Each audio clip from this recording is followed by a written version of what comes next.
and then run with less weight the first half when I was hydrated from the beginning of the race and had the energy. It was not that warm because we started 7 o'clock in the morning, and so I was quite gambling running without any nutrition. So, but that was a choice I made, but maybe I had to pay a little bit for that in the end of the race, of course.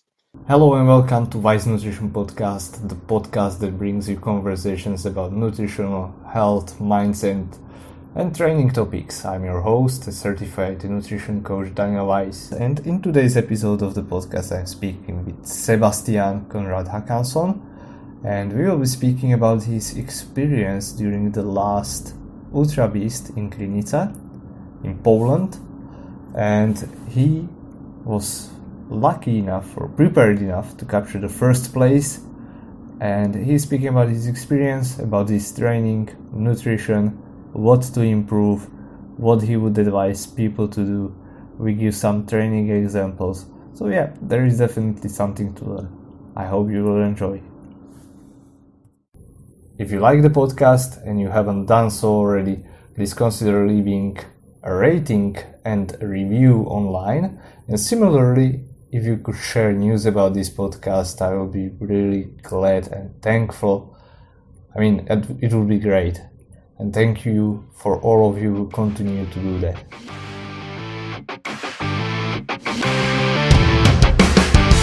Thanks a lot. A pleasure to be here. So I'm looking forward to a good conversation now. Yeah, me too.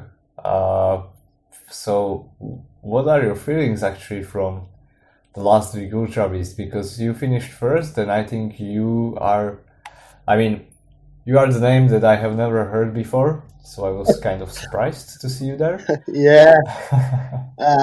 I never been competing in Central Europe, so maybe that's why I'm a new name for you. I have been racing a lot of the Spartan races in especially Spain.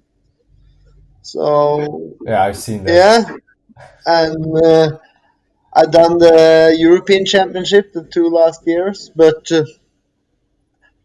otherwise I'm not a big name. I'm not the one that's most publishing the most things in the social media or something. I'm just enjoying the races and doing my best, and then my name will be bigger as I do better. So hopefully I will just do better in the future as well. So, but well, good luck. Yeah, go on. But back to the race in Krynica. It was a long and tough race. Of course, it's the Ultra.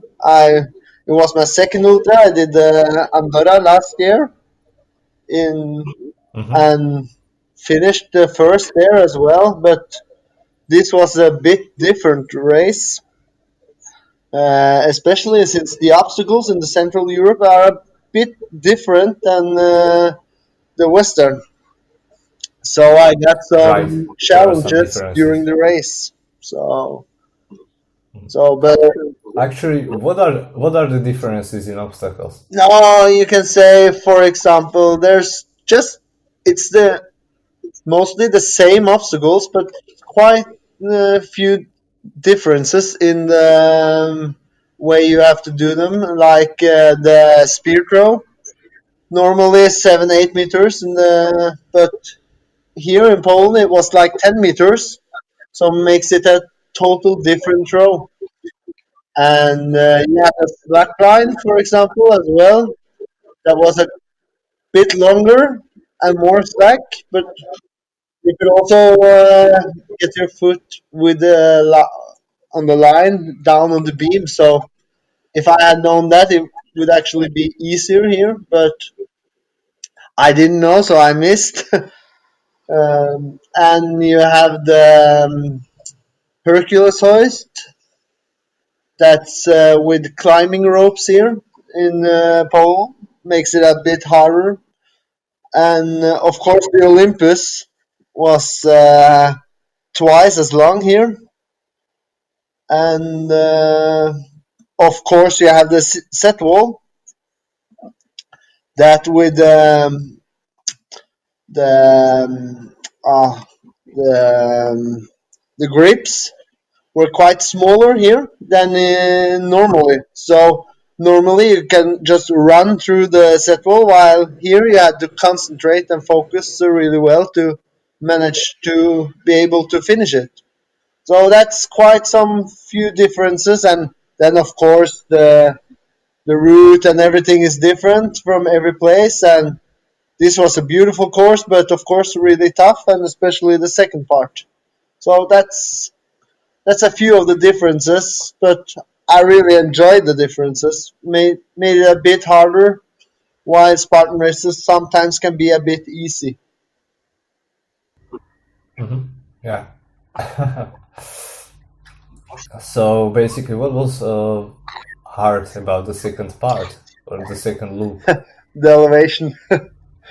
And of course, you start out 7 o'clock in the morning. The temperature is quite okay on the first half, and with 3,200 height meters in total, and just 900 or 1,000 for the first 28 kilometers. It was like you had to do over 2,000 on the second part, on the 220 last kilometers. So the elevation got a lot harder. It got the temperature was higher, uh, and then you also get the carrying obstacles uphill, and you are starting to get tired as well after Right. 30, 40 kilometers. So everything gets harder in the end. So that's why the second part was a lot harder than the first part this time. So actually, there were only two loops this time, right? What did you say? There were only two loops on the Yeah, course. how was it? Yeah, you can say that in total. And then you had a little small loop on the last part, the last 6, 7 kilometers. But mainly two Yeah. routes. And then you got on the third round, you had actually just the same part almost as the it was on the in the beginning, but not that long. Just with extra on the last round there, it was the bucket carry, which was pretty hard actually if you compare to the normal bucket carry. So it was really heavy, but again, it can be because you had been running 48 kilometers already. Yeah. I remember actually my first ultra. Yeah, It was like the first one that was in Europe, and we had a bucket carry which was like 1 kilometer long or something ah, like this. yeah. How? Yeah, so Where did you do the ultra? that was in Slovakia actually, Yeah, in yeah, Vechec. cool. That's where I think the first Spartan race in Central Europe was. Yeah, and how many have you been doing now? Well, actually, I've done two Yeah, Ultra Beasts, yeah. and yeah, so it was 2 years ago, and I think 3 or 4 years ago. And you will do it again? You know what? For myself, I think Ultra Beast is like fun, but it takes quite a long time, right? So you need to also train properly for it, or spend a lot of time training for it if you want to be successful in it, if you want to prevent injuries and don't want to just destroy yourself completely. Yeah, I agree. Of course, I this Yeah. this year I had not been planning to do it, but I live in Norway, and when they told me that the Europe now the World Championship for the ultra would be in Sweden, which is 3.5 hours with the car away from me, Yeah. then I was thinking, okay, I have to go. Actually, I can't say no. I can't watch World Championship that is so close to me. I have to compete. So then we had to go to Poland. Nice. And but So you got your ticket. I can't. Yeah, I got the ticket now. It was amazing because it's quite expensive actually. That's So yeah. now I got the ticket for free, and I'm just so looking forward to the race. So it will be an amazing atmosphere there, but totally crazy to do it for 24 hours. It will be the hardest race of my life. Uh-huh. Yeah. So what is actually your big background in sports in general? In general, I was like mostly people doing football in as a younger, um, and I was doing some years of basketball, but I was never doing the big sports. And for 10 years ago, I was supposed to be competing in a cross country race with my friend, and Uh-huh. a friend challenged me, but I got sick, so I couldn't do it. So then I actually tried. Okay, we said to each other, we have to try something else, something we were thinking was crazy. So we signed up for a marathon, Uh-huh. and that was in 2009.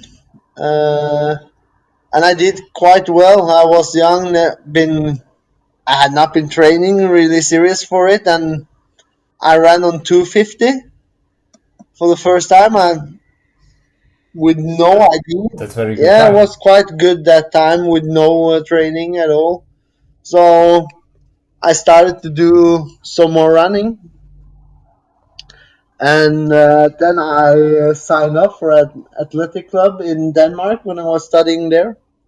So then I took some huge steps there with good help and good training every week together with other guys on the same level. So I had 3.5 years Mm-hmm. doing the athletics in and running track and field in Denmark when I was studying. And after studying, I traveled to work in Spain, where in 2005, and in 2016, then I tried my first OCR race. So, and since I've been into the OCR actually because the just the running becomes quite a bit boring. I like the adrenaline of the OCR. You can never be satisfied before you are over the finish line because you there will always come a new challenge and you have to accomplish that challenge. While when you mainly do Right. road running, you just have to hold one pace, and you know if you can hold that pace, you will get that time. But in the OCR, it's nothing about the time; it's just about the competition that day. So it's amazing. Yeah, definitely. And obstacles can mix the cards Yeah, quite a bit, and you right? have to be And and you have to manage several things in the competition. It's not only your running capacity. It's not only about strength. It is mobility, coordination, several things that you have to manage and be good in to be able to compete on a high level in the OCR. So it's quite more different training and more fun, I think. So that makes it more joyful to compete and do the sport. yeah, definitely. And especially like when Spartan race specifically started, it was more about running. I mean, much more than it is right Yeah, now. And I see as it is evolving that there are some obstacles, new obstacles, or they are in a put in such a way that now you cannot just outrun I mean your competition and second obstacles, which was like my case. Like when I started, I was relatively good at running, Yeah. but so this was like my strong side. But then, I mean, if you fail certain amount of obstacles given a distance, then you just cannot catch up with the competition, right? No, exactly. And I remember as well, I did my first Spartan race in Valencia in December 2016. I was just going out, I didn't know anything, and I got to the speed row. I was first, got into the speed row, and I never tried it, of course, and I missed. And when you get 30 burpees, it's something different when you have done 30 burpees in 100% pace. Then to be able to run fast again, it's not quite easy. So the muscles are working in a different way in the obstacle racing as well. You have the explosive side of your muscles with the long working muscle fibers. So it's a quite challenge sometimes. So and makes it again more interesting. Yeah, and that's probably why some people get more cramps Yeah, than the other. I can say I had cramps the last part of the race on Saturday. Yeah, Yeah. it was quite hard. So But anyway, you finished with good, I would say good time, and the second place, the guy who came second was like I think 30 minutes behind you. yeah, So this was yeah, I saw. very good effort. Yeah, and if people say it was not so good competition, Thomas Satinsky was actually number 3 in the European Championship in Yeah, Andorra for 2 years ago. So when you think about that, I'm quite satisfied that's with the result, of course. So, and then of course, after the race, you will always think about some things you have to improve.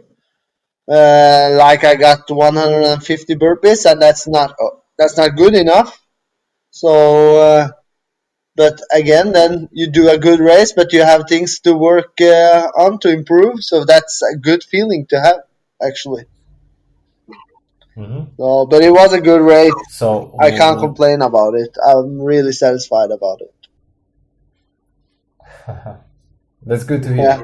So what is it actually that you want to improve now? Now, of course, you have the obstacles when it becomes a different game when you have the 10 meters with the speed throw. Yes, I have to practice on Mhm. that, and then it's more about the concentration in the end of the races when you get tired. Like I on the last obstacle, I had some sore hands, and I was missing the multi rig, Mhm. which I do 10 out of 10 times otherwise. But after over 50 kilometers, something different happens with your concentration, your strength, and everything. So it's something to improve to Definitely. keep the focus and concentration during the whole race, actually. So, and then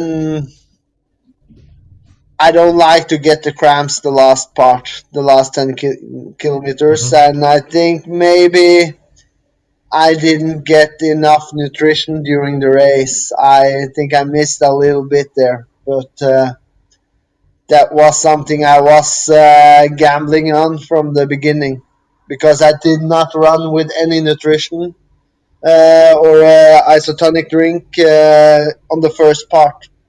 So I was a bit gambling to have less weight on the first part, and then I took the running west on after 28 kilometers. So, but maybe I think it was a bit Oh, late then. So I think that's maybe the reason for the cramps as well. So you have to improve those things. that can be. Yeah. So So basically, it's interesting strategy, but were you taking some nutrition maybe during or at these checkpoints? yeah, you had all the water stations, Yeah, exactly. and I was thinking, I was running the Andorra last year, the Ultra, and there was a lot more mandatory gear there. But and you had Uh huh. to run with everything the whole race in Andorra. But this time the mandatory gear was the blanket, the security blanket, and your headlamp. But you had to run with that after the transaction area after 28 kilometers. So that gave me the Right. choice to actually keep my running vest and everything to and then run with less weight the first half when I was hydrated from the beginning of the race and had the energy. It was not that warm because we started 7 o'clock in the morning, and so I was quite gambling without running without any nutrition. So, but that was a choice I made. But maybe I had to pay a little bit for that in the end of the race, of course. So but Yeah, then you I have think less so. weight. I had two gels with me actually in my pocket, but Uh huh. I hate the gels. It tastes like it's shit when you are out there. You you want water or isotonic drink, and then you get the gel like the taste in the mouth. No, I can't handle it, so I decided to not use the gels. I was just stopping and drinking a Oh, lot on the water stations, of course. right. So maybe you just need to find a good gel because there are some, especially like now, that are new brands coming out that are really Yeah, good, and of course there are a lot that are really shit. yeah. But I have you tried like gel drink? Once more, please. No, gel drink, not normal energy gel, but you have but it's with water. It's with 60% water and then gel, so it's like a lot easier to take. You don't have to flush it down with some water. Mm-hmm. So that's what I normally use. But and I used that for the European Championship, and it worked really well there. But this time I had not, Yes. I didn't have them, so I just had the normal gels, and I was not able to use it actually because it's not taste tasteful. So I think important for those races are you have to have some energy that are tasting good because you are also eating with your brain even if you are tired. So that's why cold water is Right. better than warm water, even if your body wants uh, water with the same body temperature. Your brain wants still cold water. So that's the differences. You need to get nutrition and water like you can enjoy and are tasting good. That's really important, I think. So that's something you learn with experience. After all, those small things. I think in the races, it's the small details all the small details that will make a difference in the end. So Yeah, definitely, and especially if it's like compounding effect, and the longer you are there, the more important these small yeah, of course, differences, the more important they are. in a sprint you will never take any nutrition at all because you don't have time for it and you don't need it. But and in a Right. ultra beast, for example, it's really important again. And in a normal beast, it's quite important. You should have some energy during the race, but it will not Hmm. be that that important for the end result. So, Definitely, so I fully yeah. agree. So, but you have to learn those things again.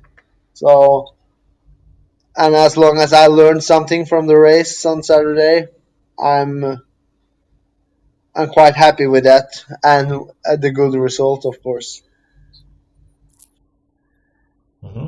So actually, let us pick your brain and how does your training actually look like?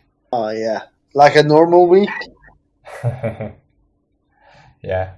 Do you use like, for example, do you use like periodization throughout the year, or do you have like more like undulating periodization within, let's say, within 1 month, like these mesocycles or microcycles? I have some cycles, but normally I try to run every day. Of course, if you take one normal week, and then of course there's some different training, less training, and more speed training during before the important races, and some obstacles specifically training before some of the races. Like the week before the Spartan, you will always try to practice a little bit of the speed row, but otherwise the mainly one let's take an example for 1 week of training in a normal week, like to build up the endurance, for example, like in the winter training. It, Yeah, like in preparation yeah, in season or off season, preparation, let's say. and then you will always try to have periods of that between the competitions as well. So then it will be like, for example, if you take 1 week, I try to have one short run or like 10, 15 kilometers on a Monday, and and on Tuesday we'll try to have some intervals, and then it's mostly like 10, 15 k with the intervals in total, and then a Right. slow run as well. Now I just take the running first, and then it's like slow run on Wednesday, maybe 20 kilometers, but otherwise two two not so long runs, like 40 minutes two times. And Hmm. then you maybe have some intervals again on the Thursday, 10 15k again, uh, and it changes between 10 times 1,000 meters, like I had today actually, and intervals building on minutes, so that changes. And then it's Friday, running again. Always try to run every day. And then on Saturday or Sunday, I will have some long intervals or a long run with a little bit more speed, of course, Hmm. a little bit higher pace, like more marathon pace. And sometimes, if I'm really tired, then a slow run. And then, of course, I have to do some strength training. So twice a week, I try to do that as well, um, to build up the muscles. And then 2 times a month, I try to go bouldering a little bit for the grip training. But where I work now, Uh-huh. it's pretty hard actually to because I live far away from the bouldering area, so Hmm. Right. it's not so easy to keep up the work there. Uh, and then of course it will be different weeks all the time. Depends about how much you have to work as well, because I work like 8 10 hours every day. So you have to Hmm. uh, get your training into the work, and it cannot affect your work as well, because your income and what you are living for, it's the work. It's your job. So the training and the races are not your job, and then you have to uh, have that in mind as well. So it's pretty hard sometimes. Right, that's a very important Yeah, message. Unless you are a professional athlete, your job is your number one priority in that case. yeah. I think people have to keep that in focus. For me, the race in Krynica now, it's for me a vacation as well. So uh, the main focus is always to do a good job, and then you have to, when you have the energy to train as well and Mhm. work out. That's really good to have, and of course you have to think about the workout gives you energy as well. So even if you're tired after a long day at work, to get out there, even on rainy days and everything, is always the best feeling afterwards. So you have to get out the door, and then you will have a great feeling afterwards. But it can be heavy the first 10 minutes, of course. Yeah, I love that. It directly reflects my experience. So, how do you actually make sure or make sure? How do you have energy for training? When you work like 8 to 10 hours, for example, that's I think case for many people. They have their job, they have their family, even kids, Yeah, and they also want to train. So sometimes they can have problems with having enough energy to actually for training, outside of their chores. that's a and I think that's in the normal day of living. That's the biggest challenge if you want to compete as well. Uh, and I think it's important that you, instead of finding excuses for not be able to get out for training, I think it's important to.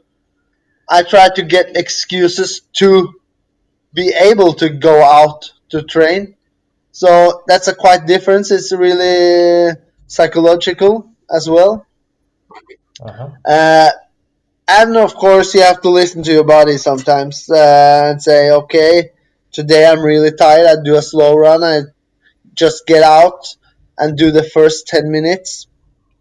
Um, and then let's see how my body will respond on that. Because sometimes you are really tired and you should not be working out really hard. Maybe you just should go for a short, slow run. And the most important thing, I think, is to find out what do you like actually. To For some people, it will be a good help to make some appointments with friends and then go out and work out together with others. And then you have to get out. So, and then it's more fun, and you do it together with your social life, and then you can recover a little bit and rest a little bit in your mind as well. Uh, so I Right. think that's different ways of doing it, and I think you have to find your own way. And for me, it's just to find excuses to be able to work out instead of finding excuses to not work out.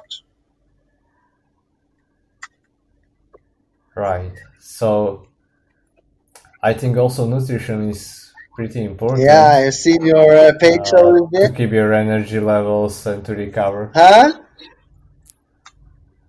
I was saying that nutrition is pretty Yeah. important to keep the energy and to recover well in between sessions and Yes, of training. course. Uh, Yeah, so do you follow any special nutrition or do you eat like a normal person? Maybe you want me to say, "Oh, yeah, I do a really good nutrition plan," but no, I don't. I eat normally, and but of course, I think about what I eat. I never eat like candy and Like I don't eat that much sugar as well. So it's some things I'm focusing a little bit on, but mostly it's important for me to have enough energy. So I eat a lot, but I'm not following any nutrition plan. So, but of course, maybe it's some areas I can do some improvements at, but to be able to manage a long day with work and training, I think it's important to just get enough food as well. And when I take away all the sugar, uh, then I think I have good energy. But of course, that's an area I could improve a lot on. What do you actually mean by sugar when you take away Like all the candy, sugar? chocolate, and everything. Fruits, of course, I eat a lot. So yeah. Okay. So of course, carbs, I eat a lot of carbs, but in the right way, can you say? So that's the difference. But I don't eat like candy, uh, a lot of candy, like chocolate, chips, and everything. I don't Yeah, eat that. So that's good for yeah, you. but of course after the ultra, I ate a lot of chocolate as well. But that's after some races. You can do that because you need the carbs. So, but in the Right, and I'm talking about your in the daily life actually. Uh, I'm trying to focus a little bit on that. And of course, what I'm really focusing on is after hard workouts, the open window to get in nutrition and get filled Mhm. up the energy after hard workouts within the 15-20 minutes. That's something I'm really focused at. That's for me really important because you're starting your recovery process uh, at once after the workouts. So that's important for me, but otherwise, I'm not following any nutrition plan. Right, so it's not like a nutrition plan, but yeah, these are like uh, healthy practices, I would say, that support or that follow Yes, guides from sports of nutrition. course. I don't think you can do really, really well and compete on a high level if you are eating junk food every day. That that's impossible. So of course, the nutrition Uh-huh. is important, and can Right. I could be a lot better with my nutrition. But again, uh, I think I'm doing pretty well otherwise. So it's about Mm-hmm. when you talk about nutrition, is also about enjoying and what you're, and it's a mental thing as well. So for me, I think it would be really hard to focus a lot and maybe be hungry for periods. So that's really hard for me actually. So it's a mental thing to eat whatever I want, but to have focus on a strict diet as well. So that's important for me. And one more thing about the nutrition is I try always to eat not that much, but often during the day, of course, and not make it go like more than 3 hours without eating. That's to keep your keep your keep your burning and Energy. yeah, keep your yeah, like to keep your stomach work with your food and use the Mm-hmm. energy all the time. Right. Okay. That's important. Sounds great. And one question is like because you are from Norway and there are not like Spartan races, so I suppose that you, like you mentioned, you uh, got into Spartan racing while you were in Yes. Spain, but in these Nordic countries there are no Spartan races at No. all. I, as far as I remember, but there are some other races like other OCR. Yeah, I will actually So I don't know. now on Saturday I will do the toughest race in Oslo. Yeah, Mhm. but it's my first toughest race, and I was asking them if can I compete in the elite, and I told them some of my results, but no, you have to qualify to the elite, so I have to run the elite qualifying race on Saturday. So for me, ridiculous, but that's how the rules are. So but it will be interesting, and the OCR is a sport is growing as everywhere, also in Norway, but it's a little bit slower here than, for example, in Uh-huh. Spain and other countries like Poland. It's also really big, and more out in Europe. It's I think the OCR is beginning to become a bigger and bigger sport, and we are a little bit behind in Norway for the moment. Yeah, definitely. So, what do you actually think? I don't know if you know, but they want to make it an Olympic sport. Yeah, I have some thoughts about that actually. Do you think about the Spartan wants to make it an Olympic sport or the OCR? Yeah. Well, actually, Yeah, both OCR, but also Spartan. Like Joe DeSena, he wants to uh, push it into like yeah, Olympics, and there already is enough base of yeah. people, so I think it can be done.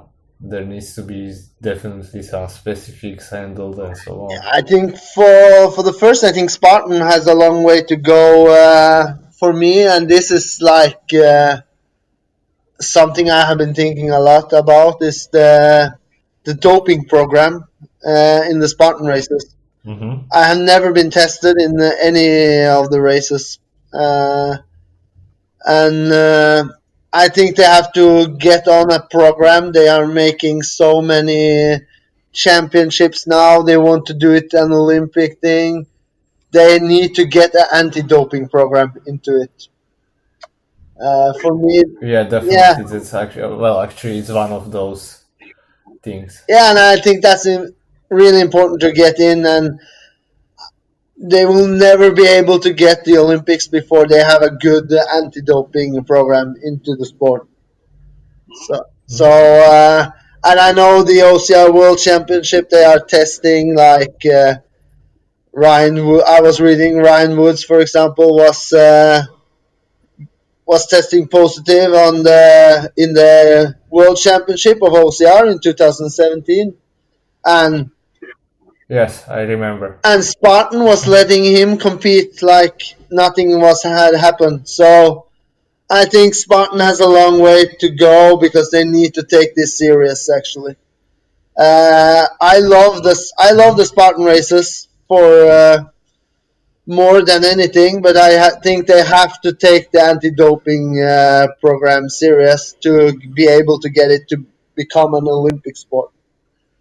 Uh, Yeah, yeah, definitely, and I think they will yeah, very soon. they have to, and I think it's becoming more money into the sport, and I think people.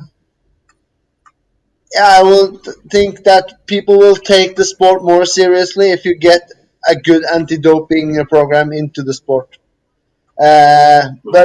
otherwise, like you have to get the sport into the television, and I think the Spartan races has a big potential for the television because for me, Yeah.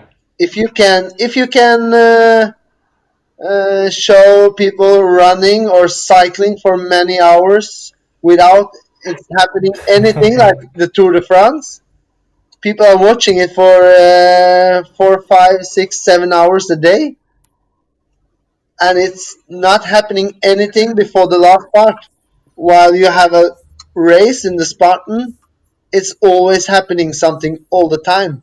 It has to be a lot more interesting Yeah, to it's watch for people. So I think the potential in the sport is really big. So they just have to work well in the future now, and it has it should be come an Olympic sport.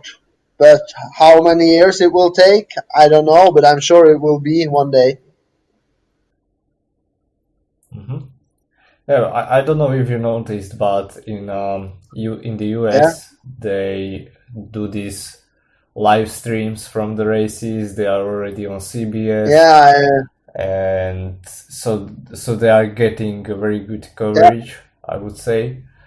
And regarding the interest from the yeah, audience, uh, they were speaking about. I don't know if you noticed, there are fewer beast distance races yeah. this I year, heard at least actually. in Europe. Yeah, I have been noticing. I'm more. Yeah, I don't know why, but I think one of the reasons is that, for example, from the perspective of the US, uh, it is more enjoyable for people to watch, like these shorter Yeah, races like Spartan Sprint or something like this, because it happens, so fast and it's like very yeah, of intense. course. Like, uh, like people who don't do CrossFit, they can watch CrossFit games and they can be at the TV, just keep watching it. Yeah, So that's one of those things, and I think that's why they are also pushing more these shorter distances. And also, of course, there are things like it's much easier to create a course that is shorter and it's more friendly for new people. yeah, of course. And of course, I agree about think to have more sprints to make it to make good television. But I also think the Spartans don't have to forget one of the big advantages they have in the compared to the normal OCR. I think the Spartan races are really good in finding really beautiful locations. Like, Oh, and yes. if you just do sprints and think about the television, you will also maybe miss some of the most beautiful locations and to show people the nature because competing in the Spartan races are also a big experience and you get to see places you would never seen otherwise and therefore you will really be able to enjoy the places you are going to. And if you make it too much to a TV sport and just a sprint, I think maybe you will lose a little bit of the mountains. So they have to keep the mountains and or the spectacular locations still out there because that's for me the that's for me the biggest experiences about the races. That's the locations and the nature we are running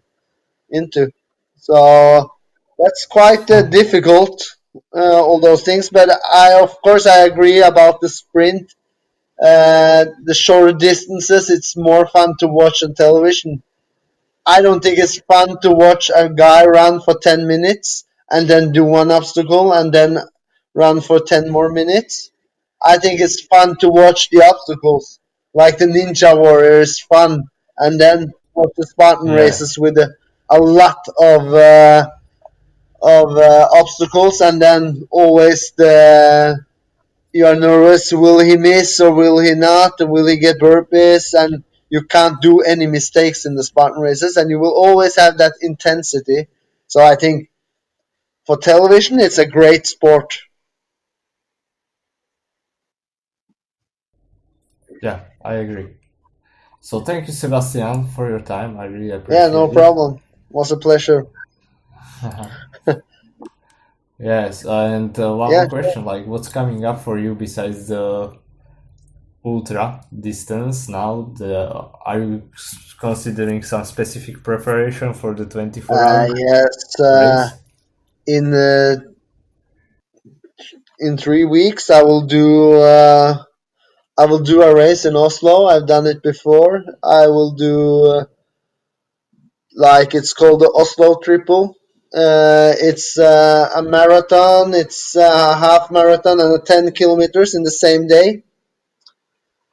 So Uh-huh. 73 kilometers of road running. Uh, so that's a good training before the Ultra World Championship.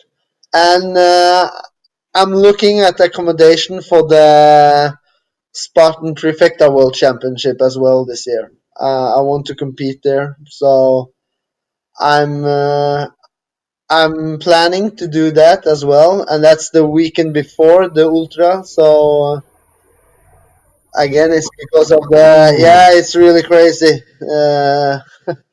They have put in for the people who are doing the World Championship as well in Lake Tahoe. It's and doing all the big World Championships this year. It's possibility to get a lot of money in it, but I'm not going for that. But I'm going for the experience of the Ultra Trifecta World Championship as well, the Ultra and the Trifecta World Championship.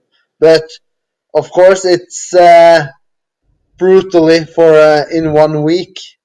So, but I'm thinking about that. I want to be a little bit crazy there. So that's what I'm thinking about. And then you will always do some small races, of course, but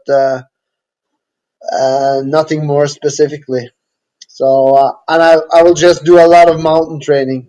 Yeah, that sounds good, and I think that you will need to pay a lot of attention to recovery in between these um, Yeah. championships or races. So, yeah, it will be a crazy week. And I think I will do, after the Trifecta World Championship, I will take 1 week off from work and everything and then just focus on the Ultra. That's coming. So I take like 1.5 week vacation from work as well then.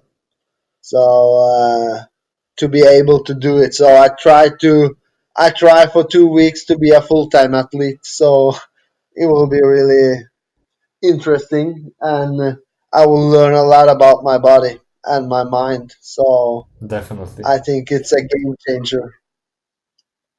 Okay, so I wish you all the best with your goals, and that Yeah, you too as well. thank you very much. And I hope that you will be healthy throughout this season. Yeah, I hope so as well. It's the most important thing will be to not get any injuries now. Uh, So and keep the good training. So that's my main focus, of course. okay, and yeah, what if some people want to follow you or I don't know, reach out to you? How can they reach out? Yeah, the best thing is always the Instagram, Seb Conrad, where I am, and I'm glad to always answer questions there.